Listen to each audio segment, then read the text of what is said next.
You'll be leaving here with the Inquisition. And what are the terms of this arrangement?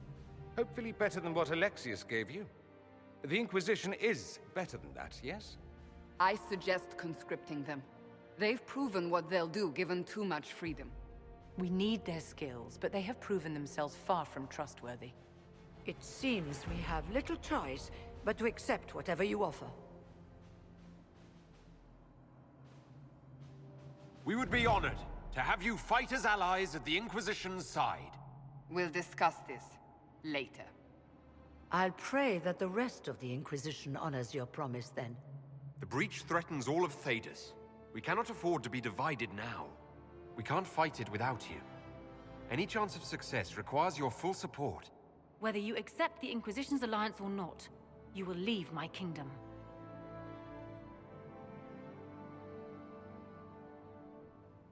We accept. It would be madness not to. I will gather my people and ready them for the journey to Haven. The breach will be closed. You will not regret giving us this chance.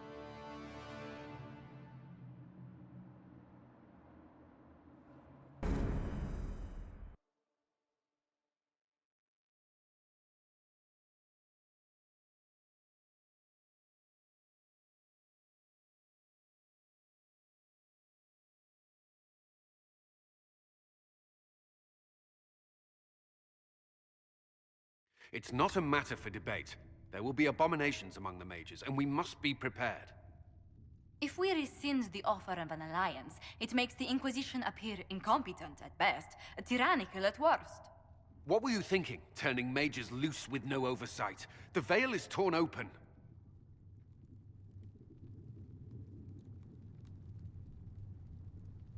We need them to close the breach. It's not going to work if we make enemies of them. I know we need them for the breach, but they could do as much damage as the demons themselves. You were there, Seeker. Why didn't you intervene? While I may not completely agree with the decision, I support it. The sole point of the Herald's mission was to gain the mage's aid, and that was accomplished. The voice of pragmatism speaks. And here I was, just starting to enjoy the circular arguments. Closing the breach is all that matters.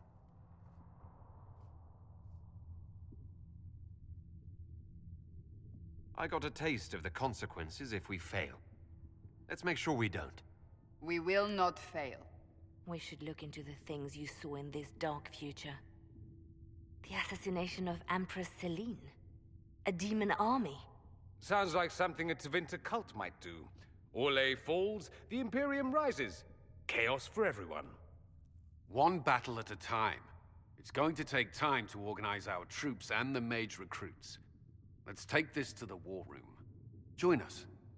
None of this means anything without your mark, after all. Of course. Meet us there when you're ready. I'll skip the War Council, but I would like to see this breach up close, if you don't mind. Then you're staying? Oh, didn't I mention? The South is so charming and rustic. I adore it to little pieces.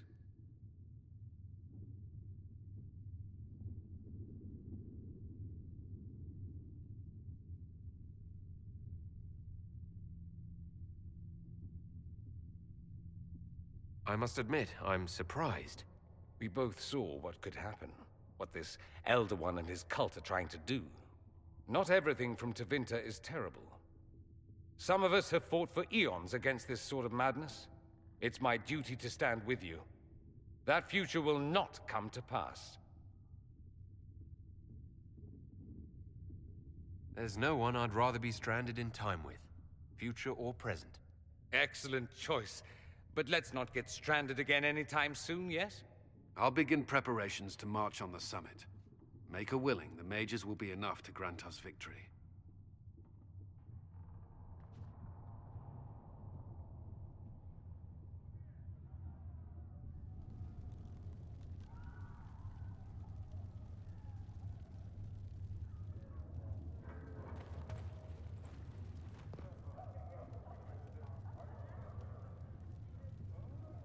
If Fiona and her malcontents are joining us as allies, we need to be prepared. Abominations are inevitable. Cullen doesn't have enough Templars to handle incidents.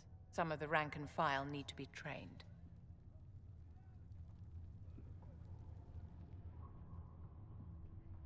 We can handle the mages. There's no need for Templars. Have any of these men faced an abomination before, my dear? Have you? The veil is broken, and the raw power of the Fade rushes out like floodwaters through a shattered levee. In ordinary places where the veil is weak, magic is much more likely to attract demons. And if demons can walk our world with no blood magic to summon them, how safe do you think our allies are? There has never been a greater threat to mages than the Breach. Until it is closed, no one is safe.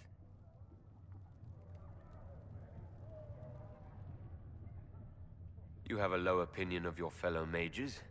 It's not so much an opinion as grasping the obvious. Magic is dangerous, just as fire is dangerous. Anyone who forgets this truth gets burned.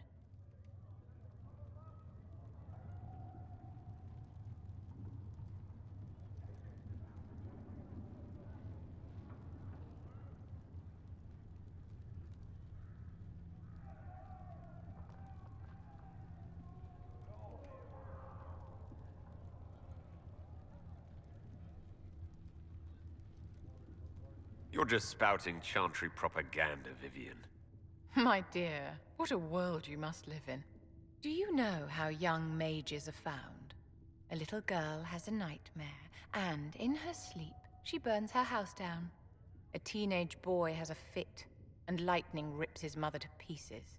Imagine your own childhood and what would have happened if the darkest corner of your heart had a will of its own.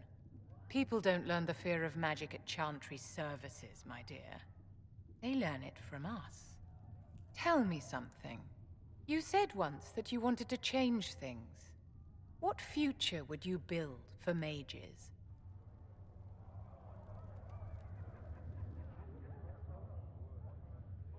The Circle has to be restored if you want to keep the peace. That's comforting to hear, but you'll find opposition to the idea even among friends. It's something to consider, my dear.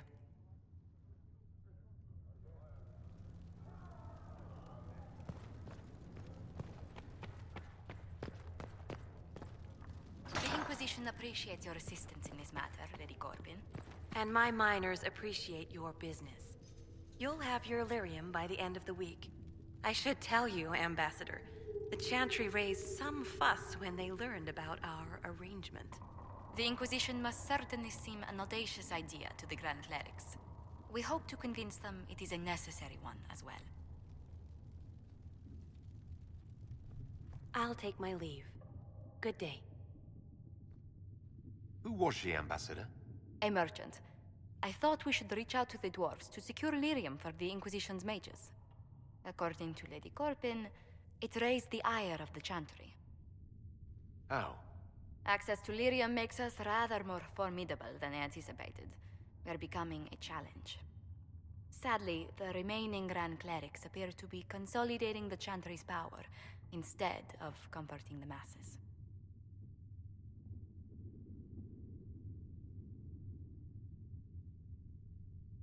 Mage circles started falling years ago. The Chantry was troubled even before the Divine's murder. Yet many people continue to bear it great love. We will not benefit from its decline. Little but the Chantry ties Orlais, Nevarra, Ferelden, Antiva, and even Rivain to a common cause. Has the Chantry truly promoted such peace? Andrasti's chant is familiar across kingdoms, a source of many shared customs. That is the crucial point. Common ground is the start of all negotiations.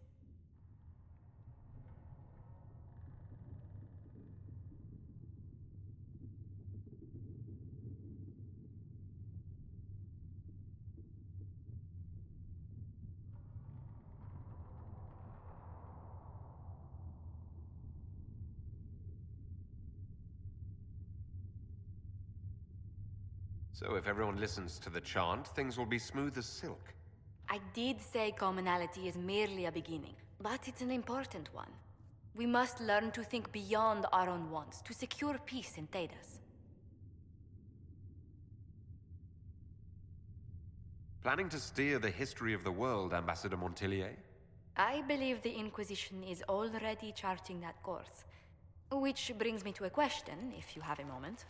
The remaining Grand Clerics sent a missive inquiring about the events at the Temple of Sacred Ashes. They demand to know whether the Inquisition officially claims that Andraste saved you from the breach. If it were up to you, how would you reply? Will my answer change your reply to the Chantry? If Leliana, Cassandra Cullen, and I could agree on our official stance, I could answer that. We should decide soon. The revered mothers don't seem to know what to make of you.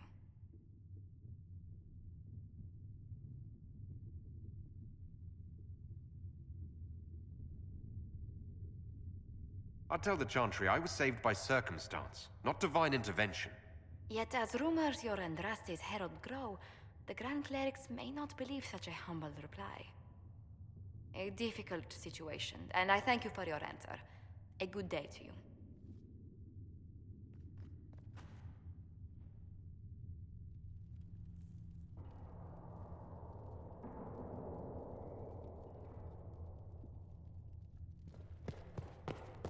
Apothecary If you find find anything, anything, please please bring it as soon as possible, revered mother.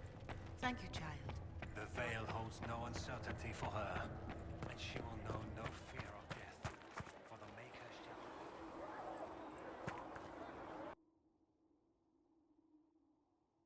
We're enchanted in the end, Elizabeth. Reports of fade rifts and demons keep coming. The people are terrified, and it's only getting worse. The only thing that will calm their fears now is the hope that someone out there can save them. You have to be that someone. No one else has any power over the rifts. Seal them. Your legend will spread, and Thedas will learn to trust the Inquisition.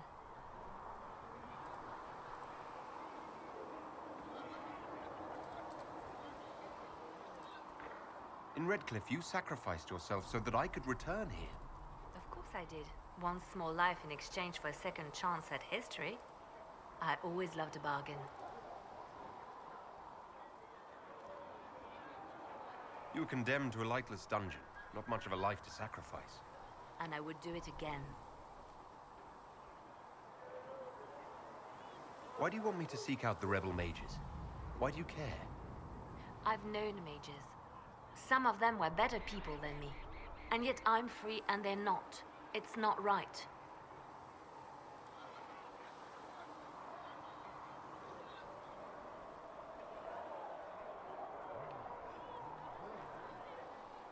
Anything I should know?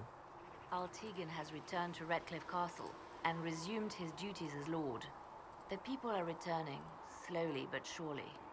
Unfortunately, our show of support for the mages has angered many. That they did? What? It's just a thought. That's good to hear. Coming with you, leaving my pet... I what? And because they thought I handled difficult situations that couldn't be... It made her human. So to answer... No, wait. She hates it when I say that.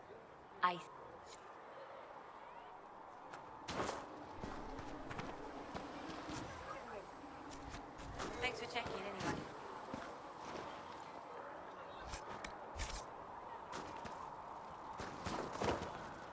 The Mage Rebellion joins the Inquisition. I've got to admit that's a twist I didn't see coming. One thing you saw in the future worries me. I mean, it was all bad. But Red Lyrium and Ferelden, infecting people and growing out of them, that's bad. Finding more of it really punches a hole in my Red Lyrium at the temple was a coincidence theory. How long does it take for Red Lyrium to grow? How fast can it spread? It took years to infect people in Kirkwall, but no one there was actually ingesting the stuff. This Elder One managed to take the worst thing I can think of and make it worse. That's an accomplishment. I'd like to keep hoping it's a coincidence, if you don't mind. I need to be able to sleep at night. Honestly, I think I'll give up sleeping for the foreseeable future. I've got people trying to find out where the red stuff came from. I think maybe we should make that a priority. But that's enough doom and gloom. You just won a big victory for the Inquisition. What are you going to do to celebrate? That's a good point. We should celebrate. A banquet. Something like a banquet. Word to Josephine, and I bet she could arrange anything. Things should be calm around here for at least the next hour. Take a moment to enjoy it. If the world's about to end, I'm sure the Seeker will let us know.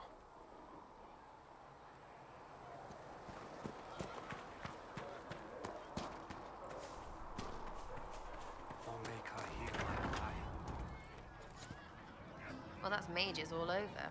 So many robes, I bet all of Ferelden lost their curtains. I'll just be the other side of Haven, just in case. You expected something else. We needed this. We needed? No, pretty sure that question was never passed my way. I mean, yay, freedom. Great for them. Over there, away from me. What do you think about the people who have gathered? Which? The ones who do things or the ones who give orders?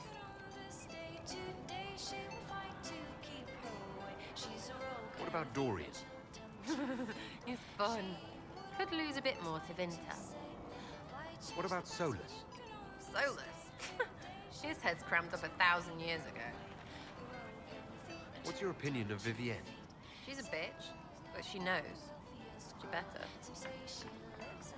Any thoughts about Warden Blackwall? He's too good, right? I'd like to see him out of that uniform.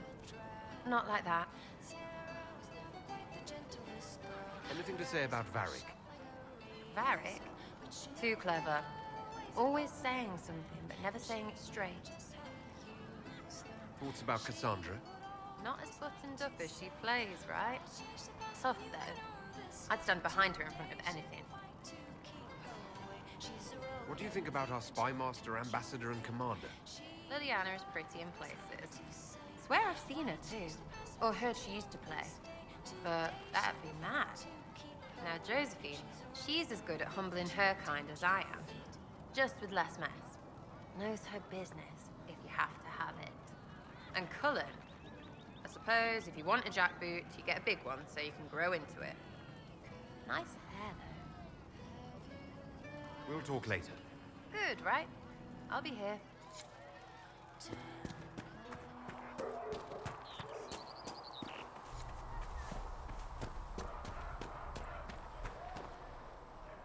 So we have gained the mages. Excellent. They should be able to seal the breach. You are certain you experienced time travel?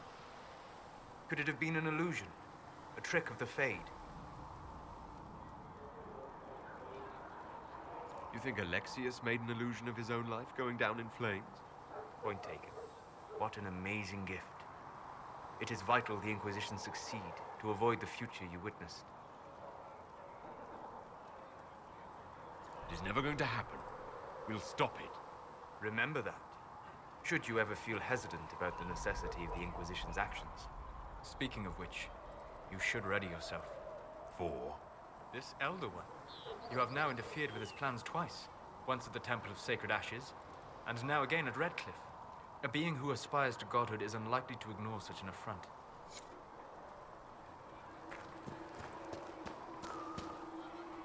The Inquisition supports free mages. What's next?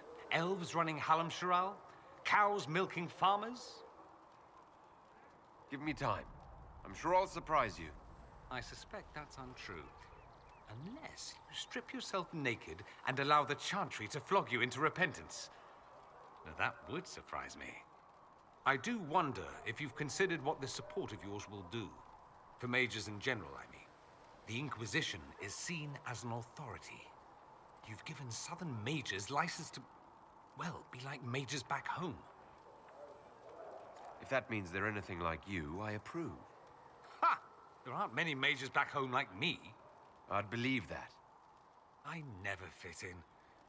Bloodstains are so difficult to clean, you see. So we're doomed to a future of blood magic, then? Not at first.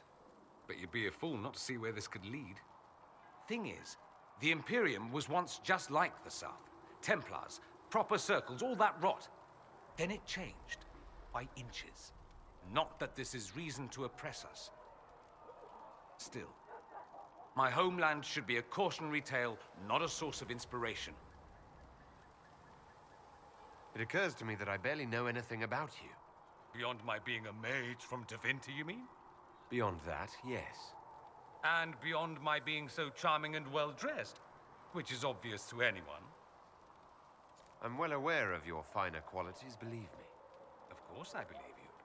The moment I saw you, I thought, there's a man who knows quality. Now, what was I talking about? Ah, yes, me. I am the scion of House Parvis, a product of generations of careful breeding and the repository of its hopes and dreams.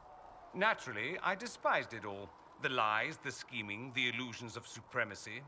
That's Tevinter in a nutshell, isn't it? Needless to say, my family was not happy with my choices.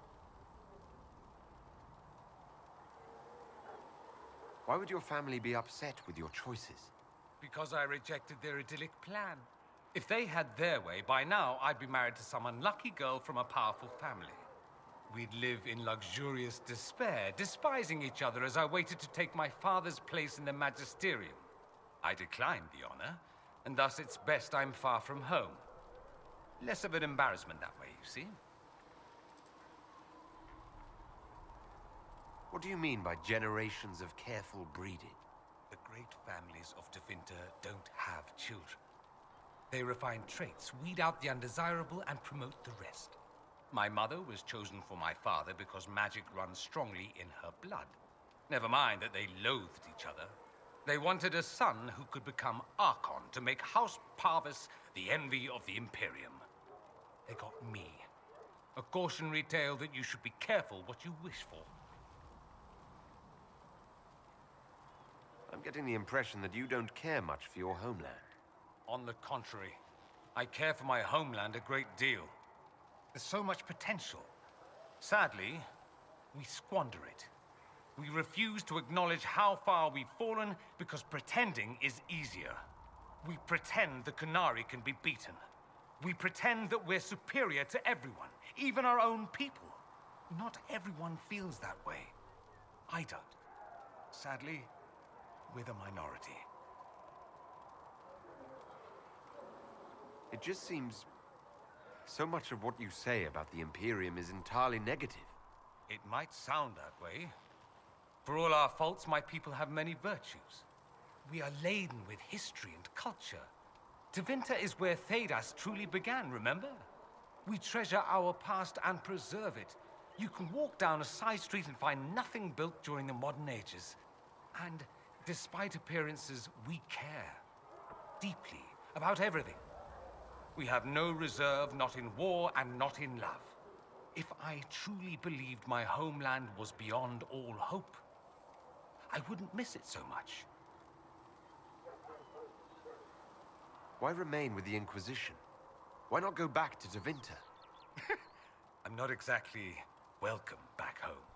Not that it matters, I'm quite accustomed to being a pariah. It adds to my charm. I can do more for Tevinter here. If the Venatori succeed, it'll set my homeland back 1,000 years. I'm sure some magisters would disagree, but that's why we kill them.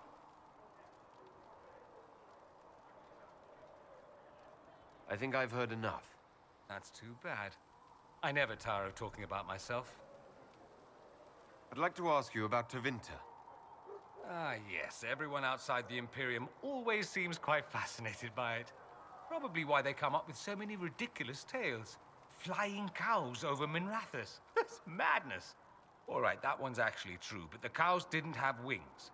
I digress. Anything in particular you wanted to know?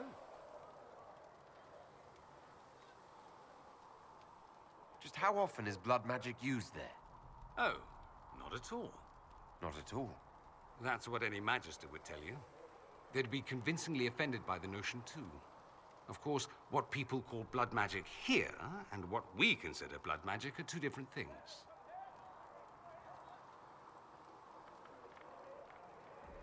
What's considered actual blood magic in Tevinter? Blood magic isn't inherently dangerous. Using your own blood or that of a willing participant, what's the harm? The problem is that what's permitted only gets you so much power. And what if you need more? You always need more. That's where we get into sacrifices and demon summoning. None of that is done. Not officially. Behind closed doors, it's a different story. Real blood magic can give you an edge, a leg up against your opponents. It's safe to assume that any mage of rank does it. The rest are quietly shut out of power, to put it bluntly. You'd think the Templars would object. I imagine they did, long ago.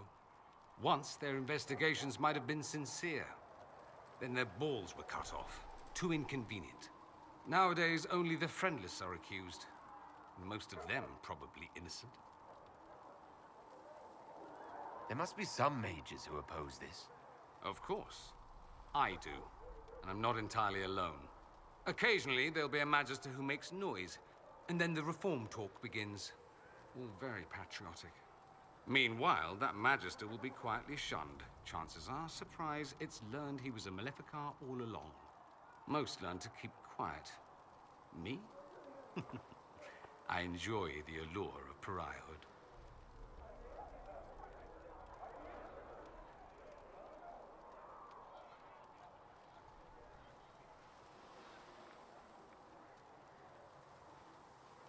Anyone who talks about the Imperium mentions slavery. It's the center of the slave trade. Ah. That is true. And? Did you have slaves? Not personally, but my family does and treats them well. Honestly, I never thought much about it until I came south.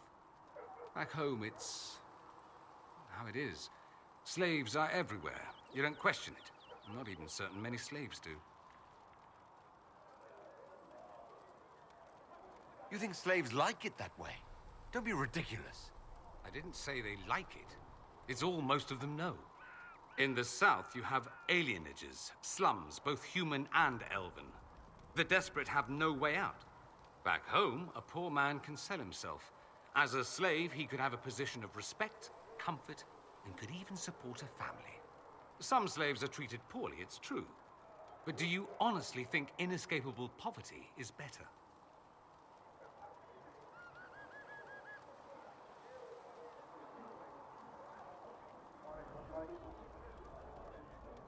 At least they're free. They don't have slavery forced on them. You think people choose to be poor and oppressed? I doubt it. I don't know what it's like to be a slave, true. I never thought about it until I saw how different it was here. But I suspect you don't know either. Nor should you believe that every tale of Tevinter excess is the norm.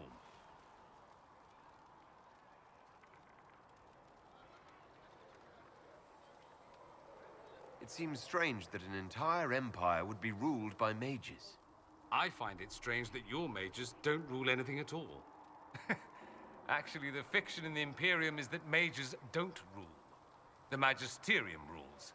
That magisters are all mages is considered a convenient technicality.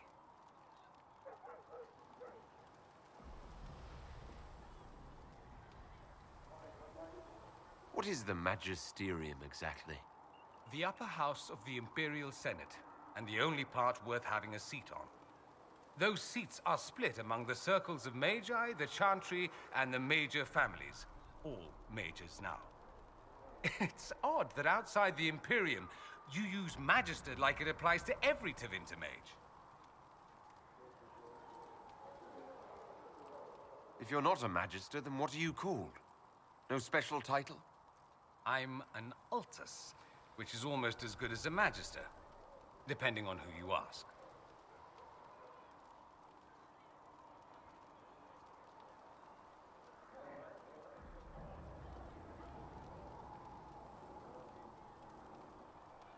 I've never heard of an Altus. Upper class.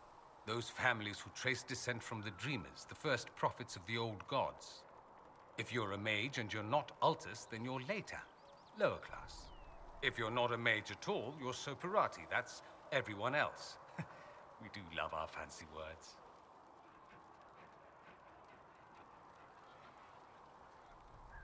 I thought the Archon ruled over the Imperium. Well, yes. Technically, he can overrule laws passed by the Magisterium, but that never happens. Even so, He gets to appoint new magisters, which means all the families vie madly for his favor. Thus, the Archon gets invited to all the parties.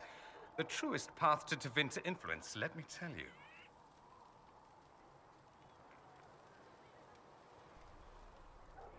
If it's a fiction, that means mages do rule then.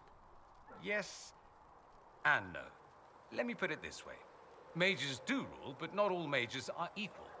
If you're not from the right family, chances are you don't rule anything. Maybe you're even a slave. The idea that anyone could be a mage, however, keeps the masses placated.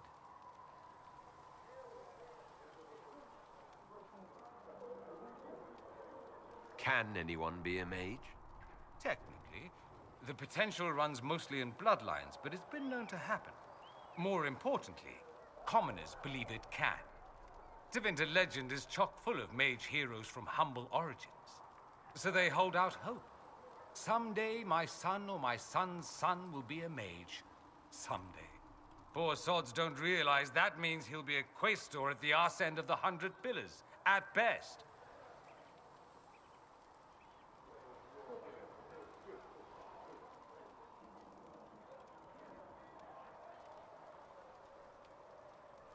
Being a quaestor isn't a good thing. I imagine the average non-mage likes to think so. Counting numbers and shuffling papers all day is better than many occupations after all. If you're a second-class citizen among a pack of piranha, however, your outlook changes. Let me ask you something else. Of course. There's an Imperial Chantry, isn't there? With its own divine? You people aren't supposed to talk about the Black Divine, are you? If you mention him outside the Imperium, people make that face, like you're urinating in public. But yes, we do have the Chantry, or a version of it.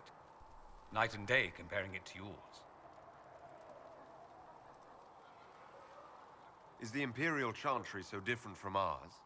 Not in theory. The main difference is in the whole magic is meant to serve man, not rule over him business. Back home, ruling the unwashed masses is serving them, for the good of the Imperium. Perhaps it started with good intentions, but these days it's academic. The circles are in command. There are circles of magi in the Imperium. We don't have dismal little mage prisons, if that's what you mean. They're academies, prestigious ones. We have Templars as well, but they don't cancel spells or whatever your Templars do. They're soldiers. They watch for abuse of magic, yes, but only those who are weak or who fall out of favor get dealt with. Mostly they enforce the Magisterium's edicts. The Chantry smiles and nods from the sidelines.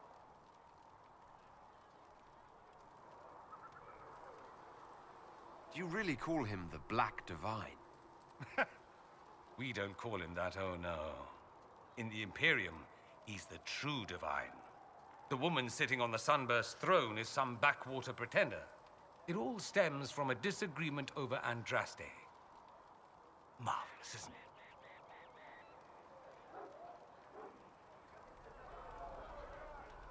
Why would they disagree over Andraste? It's not my field of expertise, but the Imperium believes Andraste was a mortal woman, a mage. Down south, they say, no, she's the bride of the Maker, ascended to his side, divine provenance, a blah blah blah. We feel better believing Andraste was one of us. Makes executing her less damning, you see. So we elected a man as divine, the South declared war, and we've been feuding cousins ever since.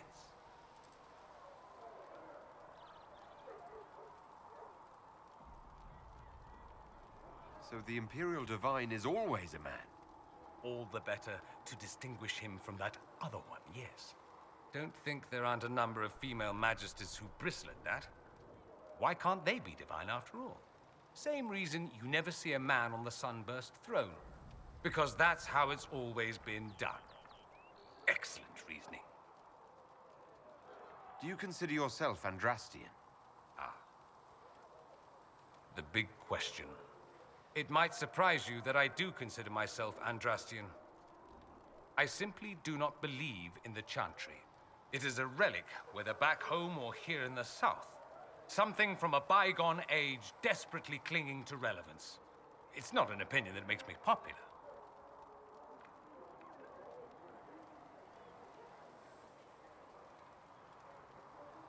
I'm not surprised. It's not an opinion you should share. You did ask, if you'll recall. I'll say this. I may not believe in the Chantry, but I believe in you. In me? That the Maker sent you, whether through Andraste or fate. Cassandra is not wrong. You are what we needed most at the moment we needed it. That's what they will say in ages to come.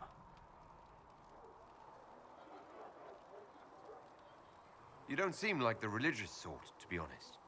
If you define religious as sitting in a chantry and listening to a blithering hen tell you how to live, then no. If you define it as believing in the possibility that something larger than yourself exists, then yes, by all means. The world is bigger than I, even bigger than you. It laughs at all the things we think we know. The Maker doesn't need me to believe, but I do. The thought of no one at all watching out for us is too frightening. Let me ask you something else. So many questions. I'm wondering if the Imperium would be a useful ally. I'd think you'd be more concerned whether or not they'd support the Venatori. They won't, of course. At least, not officially. They'll disavow all knowledge of dangerous cultists. Secretly, many Magisters will rejoice at the idea. And if the South falls to chaos in the meantime, all the better. It would be in the Imperium's best interest to help. Surely it could use allies. I think the Imperium gave up on the idea of allies a long time ago. We've been fighting the Qunari for what, 200 years off and on? It's a point of pride that we go it alone. They'll sneer at the South behind their silk handkerchiefs and say, "You've had it easy for far too long." Let's not forget that the Inquisition seems to be an arm of the Orlesian Chantry. Anathema so far as they're concerned. We're not part of the Chantry. The Chantry opposed the Inquisition's formation. You think that matters? Don't be silly. The Herald of Andraste. Your very title smacks of the Southern Chantry. You may as well be a heathen. I think they're far more frightened what you'll do if you succeed. That's all I wanted to know. Fair enough. Have you gone to see Alexius yet? He's in the cells. Not yet, no. I saw him before they locked him up. He looked despondent, broken. Not the man I remember, nor the one I want to. I suppose the Inquisition will judge him eventually. I wonder if there's any chance they'll show him mercy. He hardly deserves it, but for Felix's sake. I can't help hoping there's something left of the man I once knew.